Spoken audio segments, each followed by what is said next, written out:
In one of his most recent posts in the Hermit's Caves Facebook group, Simon wrote, "In the Rider-Waite-Smith world, we have the blushing fool. In the Thoth world, the greenie. What would be the equivalent in the world of the Marseille?" And in my world, I do have an answer to that. It unquestionably should be the purpley.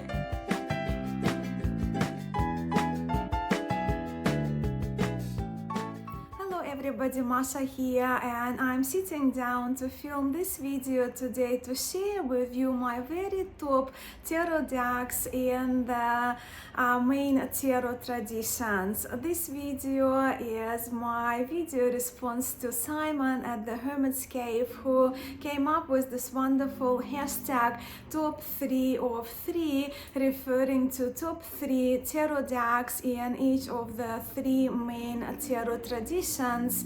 And Simon, in his original video, talked about Rider-Waite-Smith, Marseille, Tarot, and Thoth.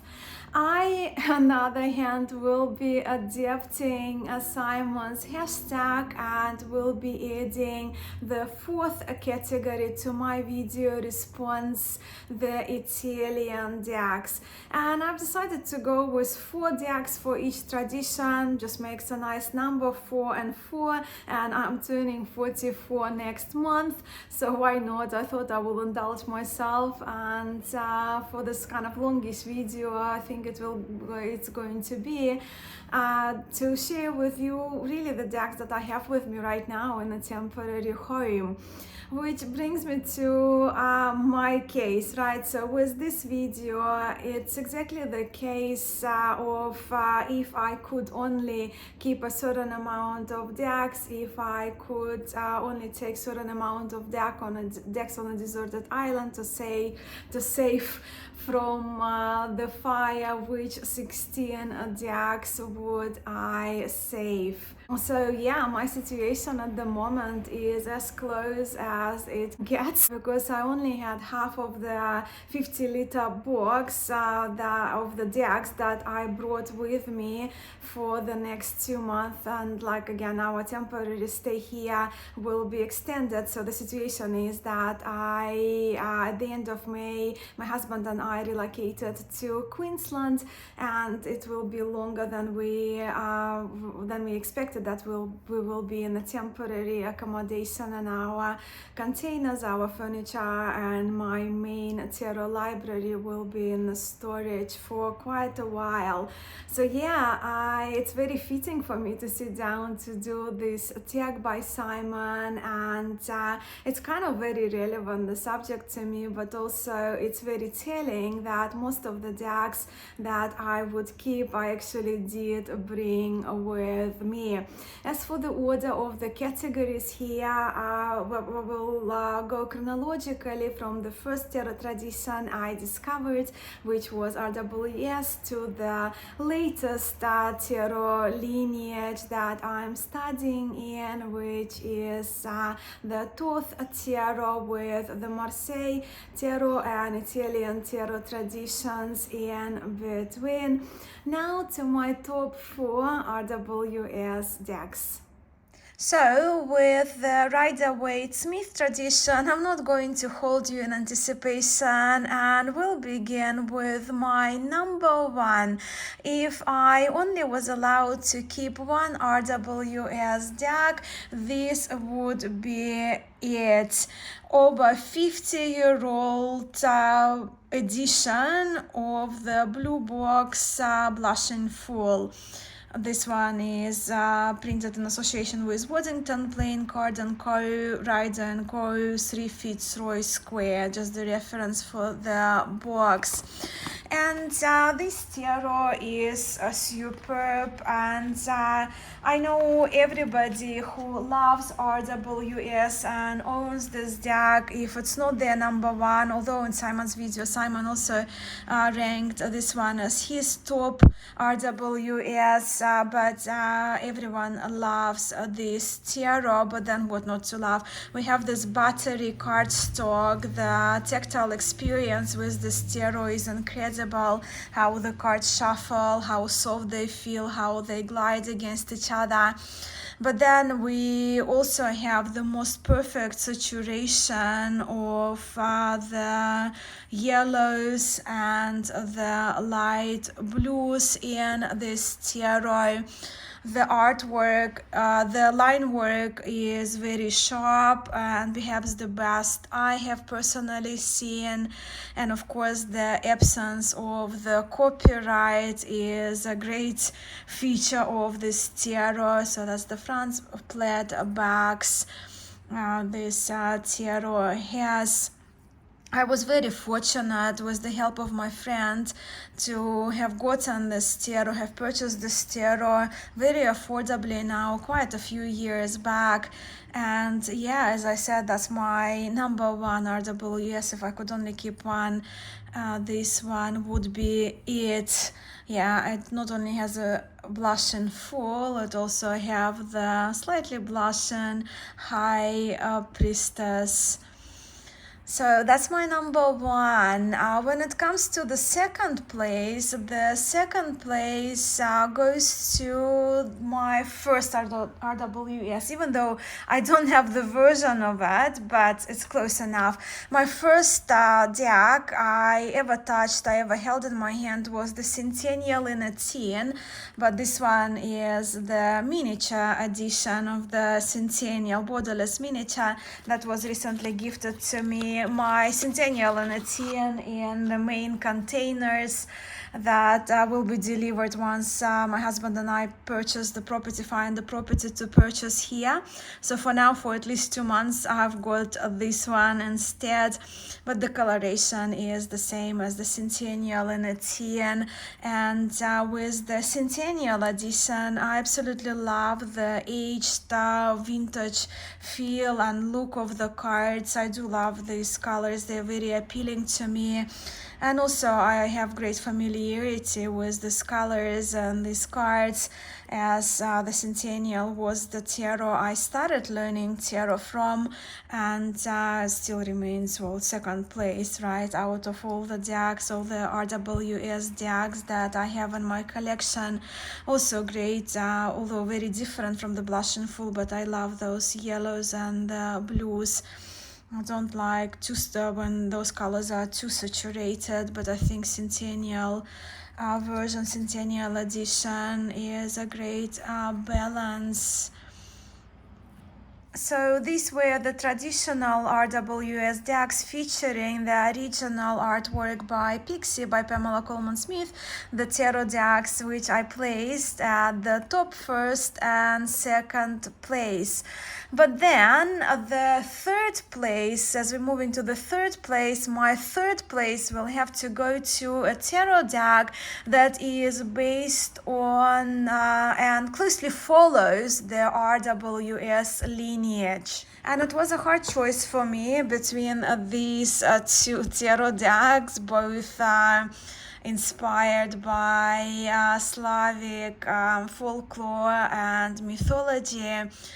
Tarot Lubok, I mean, that's my forever deck, but I'm not including it here because here we're talking about traditions of tarot, and the Lubok is by Eugene Vinitsky, one of my favorite creators. Yeah, because we're talking about the traditions, right, of tarot. So this tarot somewhat deviates from Waite Smith tradition in the conception, in the images themselves, right, but also in how the shoot references are portrayed here. So what I mean by that, in the Four of Cups, right, we don't see the arrangement of Four of Cups, right, we cannot count that we see Four of Cups, right, in those images, and same with Four of Wands, right. So while the image does portray the significance, the reference to the description of the card, the meaning, if you will, of Four of Wands, we don't see four buttons, four wands on these images. And then, of course, many of the cards, they more refer to stories, to fairy tales, and death, also not traditional RWS. So that's the only reason why I'm not including Lubok here, one of my most beloved tarot decks. But I am including the other one that I love, and this is Tarot of the Golden Wheel by Mila Lasenka, a mass market tarot deck, which I adore and cannot get enough of. Those are the bags, and here you see, well, yeah, it's much closer to Wade Smith Tarot, with all the swords here we can count, right, that are depicted on these images. Wonderful artwork by Mila Lasenka, watercolor. And this tarot, it feels like home to me, and it carries much familiarity to me and nostalgic feelings about my place of origin. I was born in Russia, I grew up in Belarus, and that's the concept for this tarot, the Slavic stories, Slavic mythology. Here, see here, inspired by magic wisdom of Russian fairy tales and Slavic folk culture. When I do my ancestral readings, this is the tarot that I use exclusively. It just speaks to me, and yeah, you can see I've been doing some work with it. But yeah, it's absolutely stunning, and I know it's loved by quite a few people.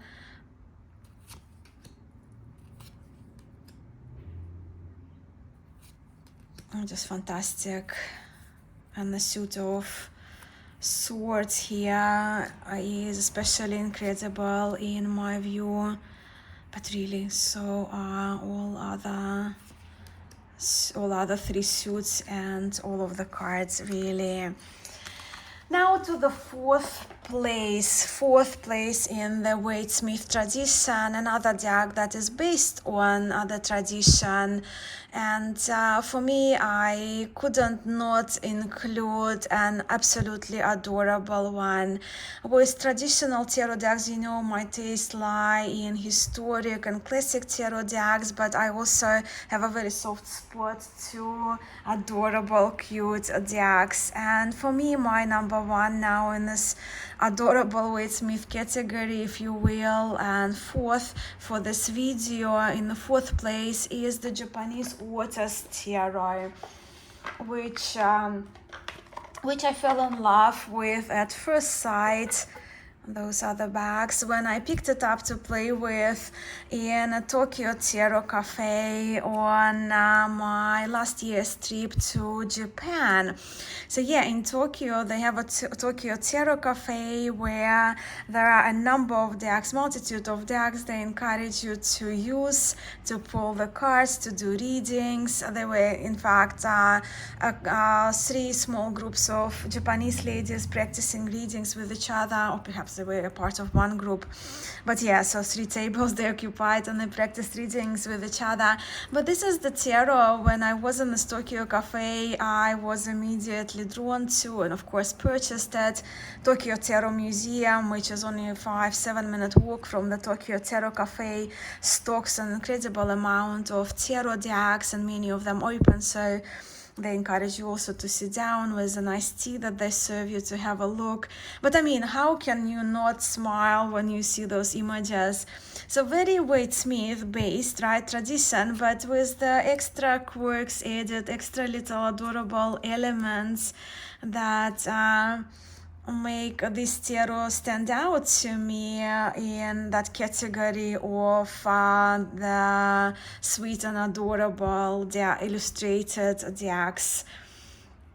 So yeah, I cannot see my collection without this tarot, which I have been using a lot since October last year, since my trip to Japan. And now from the Rider-Waite-Smith tradition, which was the first tradition I discovered with the discovery of tarot, we're moving on to the second tarot tradition that I came by and was absolutely taken by. And this is, of course, the Marseille tarot tradition. For this one, we'll begin with the fourth place, and the fourth place for me goes to Jean Nablet Tarot, and this is the reproduction by Jean-Claude Flournoy. With me, I have the majors I selected of this, I separated. I have a few copies of this tarot, and I aged them in gold and rounded the corners. This tarot is very special to me because it has been the main deck that I have used in my Tarot de Marseille classes and courses I have done with Camelia Elias, with Enrique Enriquez, and some other tarot teachers. And this tarot, I just know it very, very well. And Flournoy, I think the Jean-Claude Flournoy's version of it is absolutely outstanding, and no wonder it's been very popular among Tarot de Marseille lovers since its first production. Of course, Jean-Claude Flournoy passed away quite a while back. I trust 2009 would be 2015, but his wife Roxane Flournoy, she still keeps the shop going and keeps those restorations of Nablet, Dodal, Vivial available to us. Yeah, love this tarot. For the third place, I had to include a type 2 Tarot de Marseille. And I have many videos on my channel, right? Marseille tarots can be divided into type 1 and type 2. It won't come as a surprise to you that my preferences lie with historic decks, right? If you've been following my channel, if you're new here, welcome. Yeah, I do prefer my historic Marseille tarot decks, and I do separate them from other peep decks, right? Because, well, as Kelly Fitzgerald says, always, Kelly from Truth and Story, that all Marseille Tarot are peep decks, but not all peep decks qualify as Tarot de Marseille. So yeah, type 2 is the Pierre Madenier Tarot, and that's my third place in the Marseille Tarot category. This is a handmade version, very beautifully done, constructed by Marco Benedetti, who is based in Rome. Those are the bags. This tarot dates 1709. And in my view, and many of my Tarot de Marseille geeky friends agree, that the Madenier Tarot is the most beautiful and refined Tarot de Marseille that we have access to.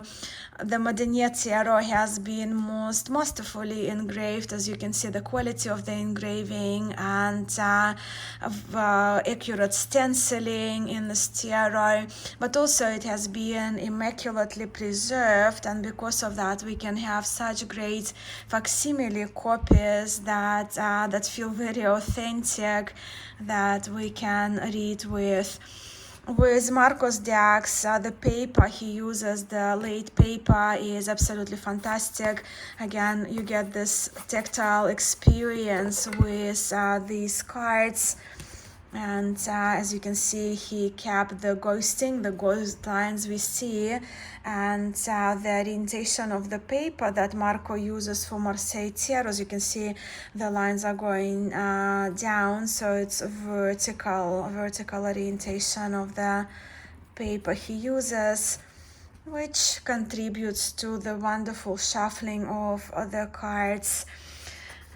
Yeah, absolutely adore the beautiful Modenier Tarot. And now let's move on to my number 1 and number 2 Tarot de Marseille decks, my gold and silver medals in the Marseille Tarot tradition, if I had to give out medals for my Marseille Tarot decks. But the truth is that my number 1 and 2, they actually do share the top spot equally and interchangeably.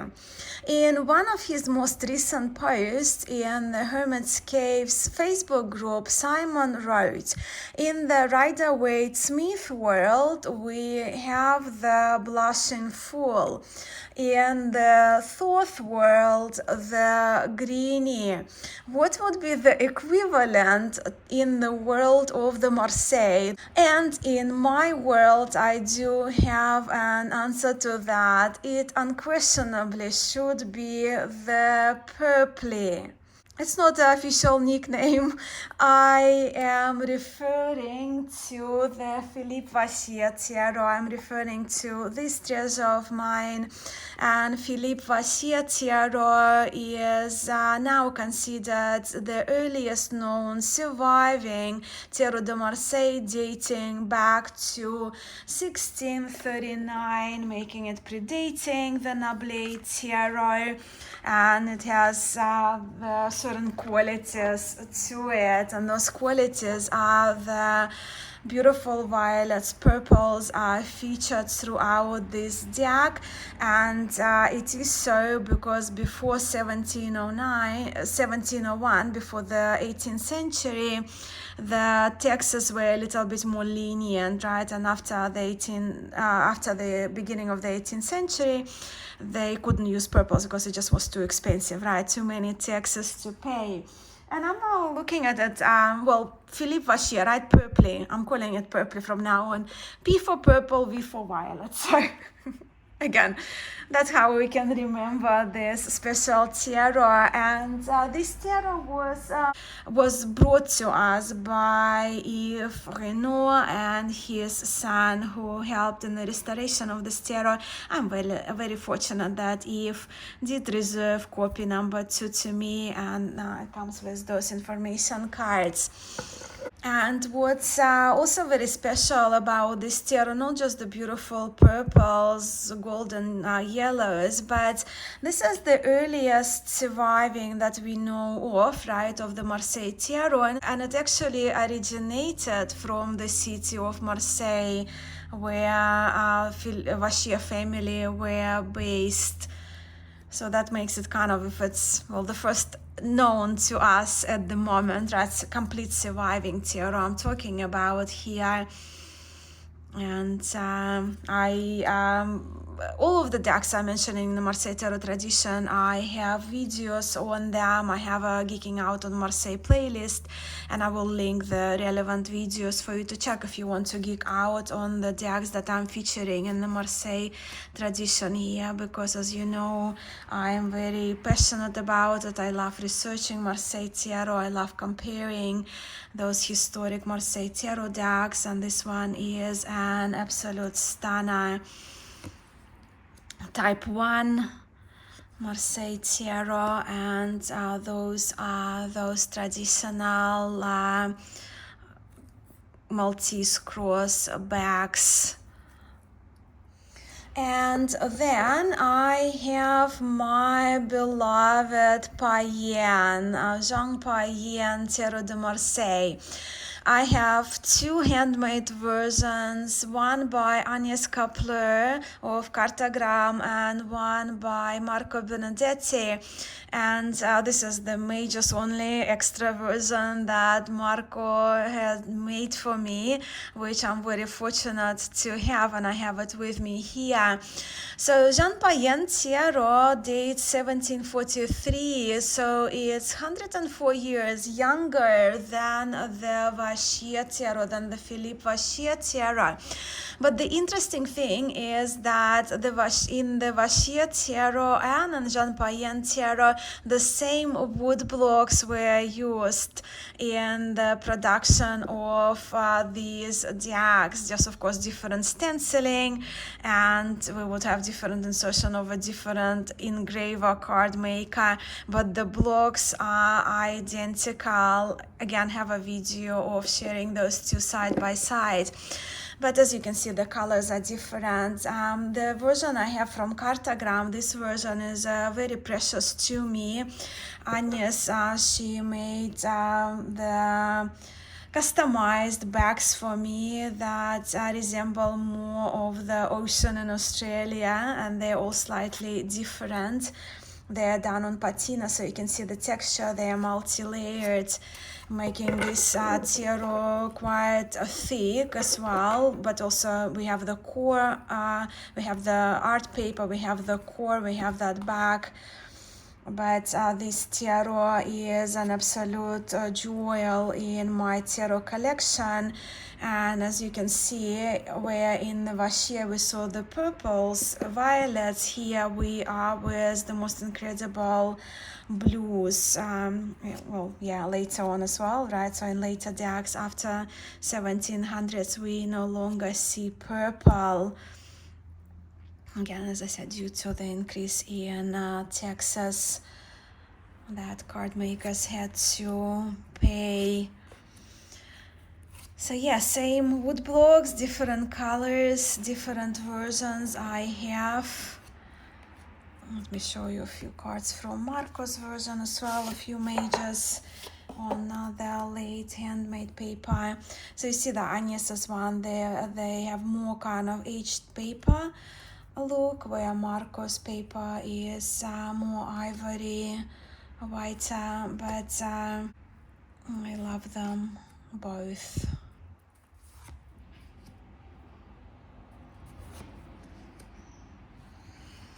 Let me just pull a few cards to place these three decks side by side, because I mean the Jean Payen and the Vachier, they do share that first position, but again I'm including both, hence on any given day I reserve to change my mind which one is number one, which one is number two, but they're definitely in my top 2 Marseille Tarot decks ever been reproduced.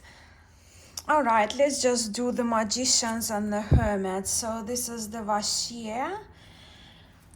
This one is a version of the Payen, Jean Payen by Agnes of Cartagram, and this one is by Marco Benedetti. Look, for me, these two tarots, essentially two tarots I'm showing you here, right, the Vachier and Payen with the same wood blocks used, it's by far superior to any of Type 1 Marseille tarot decks. A few years back, it would have been probably for me Jean Dodal as my number one, but this tarot is superior to me. It's I think the best Tarot de Marseille, if you like historic decks out there. Again, my opinion only. And just the Hermits. Also the Hermit of Vachier Tarot. Then we have Agnes's Cartagram and Marco Benedetti's. Do let me know which coloration you, my friends, prefer, and whether you agree with me when it comes to Type 1 Tarot de Marseille that those wood blocks are the best. Now to the third grouping for this video, which are my top 4 Italian tarot decks from the Italian tarot tradition. Look, traditions really, which I'm squeezing into one category here. Where Italian tarots are concerned, there are illuminated tarot decks that follow the Bolognese, Milanese and Piedmontese traditions, just to name a few. I can easily make a similar video actually on the Italian tarot traditions only, and I may one day, but for the sake of this format I will stick with just 4 decks, which in fact belong to 4 different Italian tarot lineages. With Italian tarot decks, and really it was Italy where what we know as tarot originated, and I came to these traditions, to the Italian lineage, only after having learned about the Marseille tarot history. And it wasn't until my trip to Italy where I got to see the Visconti Sforza originals in Bergamo, in Accademia Carrara, and where I was very fortunate to be allowed to view the original cards, original Visconti Brambilla cards in Pinacoteca di Brera in Milan. And here I'll just flip through some of the cards, the high resolution photos and little clips that I took of. I mean, not only I could breathe over those cards, and this is my hand in a white glove, these cards, they took my breath away, and that was the moment when I developed the deep appreciation and awe for the illuminated hand-painted tarots that were commissioned by Visconti family, with a lot of gold foiling used. You can see the green borders are all worn off, and we are here with 1400s, right, with around mid 15th century with these cards. Here's a little 15-second clip. But it was an incredible experience. You can see here the crack and the emperor cards, to view those cards up close, to touch some of the cards as well, even though through the glove. For me it was an unforgettable experience. And so this is me in that little temperature regulated room. So because of that, because of my awe for illuminated decks, I am including my top Italian illuminated tarot as a subcategory for this grouping of Italian tarot traditions. And if I could only keep one reproduction of the Visconti decks, of illuminated Visconti decks, it would absolutely have to be, and I do not have this tarot with me, but I do have a picture of the box, so it would have to be the personal Madrona tarot that was handcrafted by Marco Benedetti. This version of the Madrona is actually 90 card deck, and Marco Benedetti, he made the Madrona into a functional deck that can be used for readings in our modern world. He did it by adding the missing cards, non-existing cards, right? And he used some other relevant artworks of that period of time, more congruent. And I do have a conversation with Marco about this tarot, and I will link my walkthrough of this deck. But here you can see just again about 12-13 seconds of these cards, and these ones that you see here, I just had them on my iPad. They are among my favorite cards. Yeah, we have added virtues there in the Madrona, and the faces are so beautiful, so soft. These cards are absolutely delightful. So my top illuminated tarot is the Madrona, the personal Madrona version, handmade by Marco Benedetti. And then I have another 15th, perhaps late 15th century. I saw this tarot being dated 1500s exactly, the year 1500s that I absolutely adore, and it also was handcrafted by Marco Benedetti and colored by Marco too, is the Rosenwald Ita Rocky Rosenwald. And this tarot is very special as it was done, those are the bags, in that traditional method with the rivoltini borders, where the bag made larger so those borders can be folded and glued over the fronts of the cards, making the cards more durable, making them sound so airy. And yeah, the cards are very light, even though they're thick, but very light, made on this beautiful paper. And with Rosenwald Tarot, it was one of the earlier, well, it's not a deck, it never was created as a deck, woodblock sheets that we have reference, and those cards were created using the sheets from the Rosenwald sheets, which are, well, it's actually, yeah, Italian tarot deck, but why we call them Rosenwald, because they just named after Lessing Rosenwald, who had them in his collection. But yes, being from the early 1500s, very late 1400s, we in this tarot already see a pattern of Tarot de Marseille, with the swords being curved and our batons being crossed. We do have the knights, which are half human, half animal, half horse.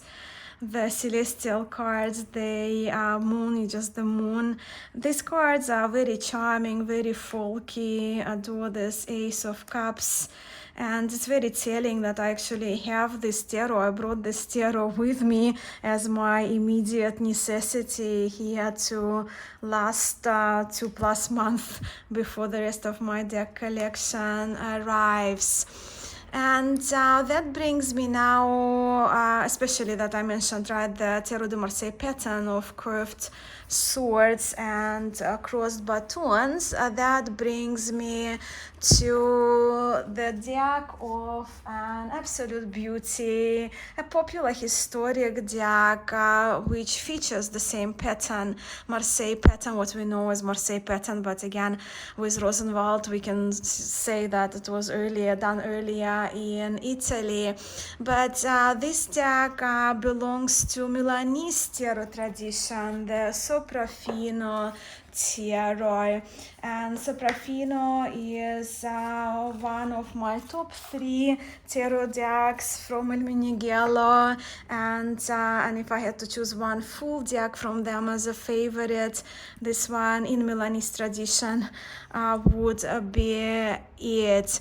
This tarot is not printed from the wood blocks, but rather was created by engravings on metal sheets by Carlo della Rocca, hence there is more precision and kind of more precise, neat line work in this card. Celestials are absolutely beautiful in this deck. But yeah, so it was created through metal etchings, right, engraved on metal by Carlo della Rocca, who was commissioned by the Gamperberg printers to create this tarot. And the tarot is called Sopraffino, right, which refers to super fine and very fine and refined. These cards truly are. And we have those bags in this delight of a tarot. And with that, we have reached the 4th tarot in my Italian traditions grouping. And this tarot is also very unique to me, and it belongs to a standalone tradition, even though many elements of this tarot cross over with other historic decks. This is the Minchiate al Cigno tarot, and this is the reproduction of the Bolognese, of the one that was made in Bologna in around 1775, so later 18th century, even though Minchiate as a tarot tradition, it goes back earlier in time. The decks belonging to the Minchiate tarot tradition, they contain 97 cards, making this tarot, this tarot and all Minchiate tarot decks quite chunky, but the card sizing is smaller than what we know as a standard tarot card size in the Western world. Minchiate style decks are my current obsession, and I do believe that Minchiate tradition is making its comeback, and I truly believe that Minchiate tarot is quite diverse and can be used and studied for divination. With 97 cards, the extra cards are the 12 zodiacal cards, 4 elements, and extra virtues. So we're here with all 7 virtues in this tarot. I do love a number of Minchiate tarot decks, but the one that I'm showing you here, the Al Cigno one, that's name at the back, is my current favorite. I just love the colors, I just love the old feel of the cards.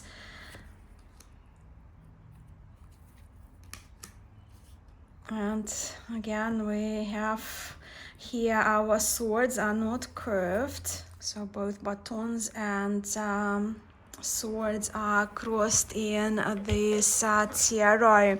So with the Italian tarot, the personal Madrona, and these 3, I do not have a number 1 per se. As for me, they are number 1 in their respective traditions. Now to the 4th category, the tradition of tarot that I discovered last out of the mentioned 4, and it was the 3rd category in Simon's original top 3 of 3 video, and this is the Thoth tradition. So I will begin this section, this segment of this video with my number 4, the 4th place, and it's in the 4th spot only because there is a lot to this incredibly rich in symbolism tarot that I am yet to discover, and this is the deck I'm yet to spend more time with. This tarot, Tabula Mundi, is very intelligently executed by Mel Millien. So yeah, even though I am yet to do a deep dive into this deck, it's a definite forever keeper for me. Mel Millien is a very talented artist and probably one of the most experienced and best rehearsed people, most articulate, I trust, also in the Thoth tarot tradition, Thoth tarot tradition. I've been told Thoth is the correct pronunciation, even though I'm most used to pronouncing it as a Thoth, but in Russian it would be Thoth. But with this tarot, because as a traditional Thoth does, but this tarot emphasizes decans, I get much joy from examining how the cards are connected to each other. So let's have a look at let me just choose them from they will be at the back. So let's have a look at the Sun, the 10 of Swords, and the Lovers. So this is the decan. These 3 cards are linked to the decan that we are currently in. And I'll show it on my channel many times. I follow this book, right? So we have the third decan in Gemini, Ten of Swords, and this decan is ruled by the Sun. And you can see how this Ten of Swords, the Minor Arcana card, features the elements from the other two majors that are linked with this card. So we have here two serpents that are here, two stones, right? So we see that, and the deck is done like so we can follow through the decans if we choose to apply them, and I've been having a lot of fun examining those. Another example for the next decan will be for decan in first decan of Cancer, governed by love, Venus, right? So governed by Venus. So you can see from the Empress card here, the bees and the stalks of wheat have made it into Two of Cups, where from the Chariot we do see those horses, which possibly are seahorses too, and a lot of water shown in that middle card. So yeah, it's an incredible deck that will take a long time to study, and it's just wonderful. I absolutely love the Tabula Mundi Tarot. Those are the backs. And then the third place in the Thoth category for this video is taken for me by another Thoth-based tarot, right? Like Tabula Mundi on the original artwork by Lady Frida Harris. And this is the Gill Tarot by Elizabeth Josephine Gill. I did see that Simon also featured this tarot as one of his top decks based on Thoth tradition, and it's just another non-historic, if you will, right, non-classic treasure in my collection that keeps giving. I find this tarot to be incredibly chatty and to the point reader. This tarot actually never do like one or two cards. I do minimum of 3 cards, because for me these cards, they work so well in reading next to each other, how they tell a story, how they give me that on point messages. And the keywords that are used in this tarot always hit the mark for me. I also very much love the 90s vibes of this beautiful artwork. As you have seen, the minors, they feature large numerals, the Arabic numerals. And those are the backs. When it comes to the Gill Tarot, what I actually do recommend is getting a large guidebook that I have on Kindle. I have all those things around me here. So yeah, it's fairly inexpensive. I think it was like $4 Australian, which probably will be $2 US or something like that. And this guide, if you're interested in this tarot, this guidebook is really insightful. It has a detailed description of every card, mentioning the art that kind of helps us to see the artwork better, the intention of the creator of Elizabeth Josephine Gill. So yeah, they're the table of contents. So yeah, I highly recommend this guidebook if you are interested in learning more or using this tarot deck for your readings. So this was the Gill Tarot, and now we have reached my number 2 Thoth deck. If you asked me last year or even like 2 months ago what my favorite edition of Thoth Tarot was, I would have confidently say that it had to be the Greenie, which is no longer my number 1, but very solid number 2. I'll just show you some of the cards. As you can see, I have it in a nice pouch made by Kelly Bear. And I do very much love Thoth Greenie. They're the large cards. I absolutely love no copyright, borderless backs. It's just magical. I mean, this tarot is magical.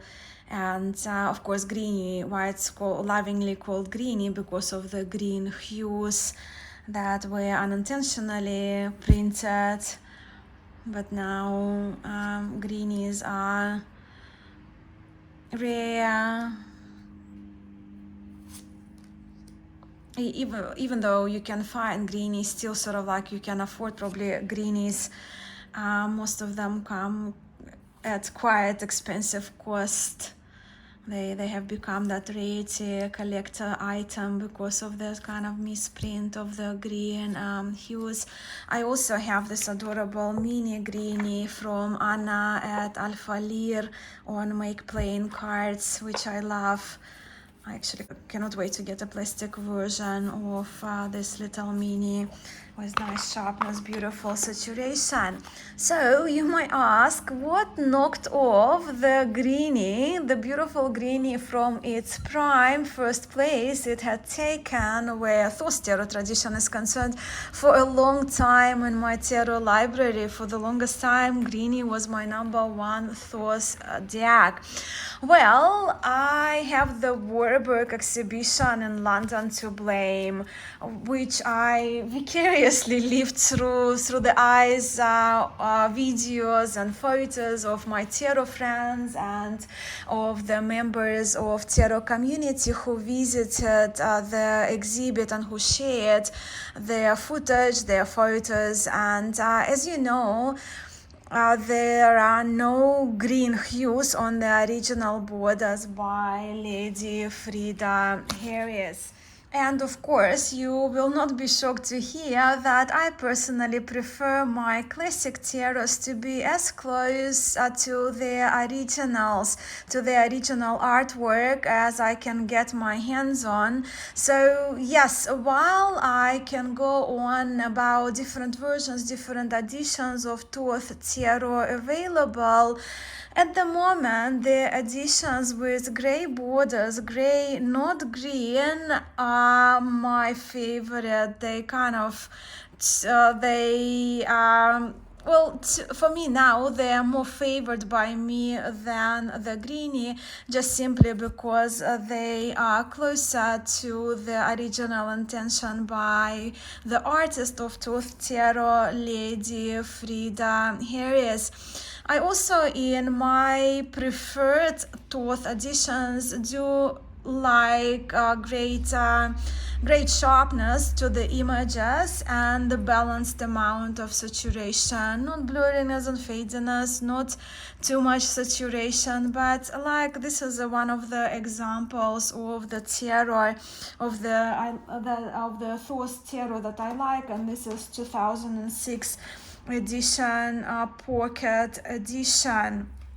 Look, of course, as I mentioned, I don't have all of my decks with me, and I don't have all of my Thoth tarot decks with me in this temporary house I am in for the next 2 months. I do have a video, but also I'll show you in a photo what would be my top choice for the Thoth tarot would be this edition. It's kind of referred to, although it's in English, it is Swift edition, and I do own the large copy which I trimmed and the medium copy which are identical in the coloration, of course being the same edition, just different size. And here where confusion comes, because when I made my video featuring my Thoth tarot deck collection, people were saying they were trying to find this tarot, but this box looks very similar. They got this version, and the one on the right is the version, the most recent and 2023 version, which does feature rather different coloration to the cards and saturation to the cards. So the newer version has both Alistair Crowley, Frida Harris names and different font, right? And here we only with Alistair Crowley. So in this photo you can see the difference. So that's my preferred edition there. On the left and on the right is this newer one that I was gifted just to keep it as a reference by a very good friend. The new one also comes with the card that has a portrait of Crowley and Lady Frida Harris. With me, I showed you the greenie, but outside I have this version, the 2023 version, and as I showed you, I have the little pocket. So I'll just bring a few cards to show you the difference in the printing in these editions.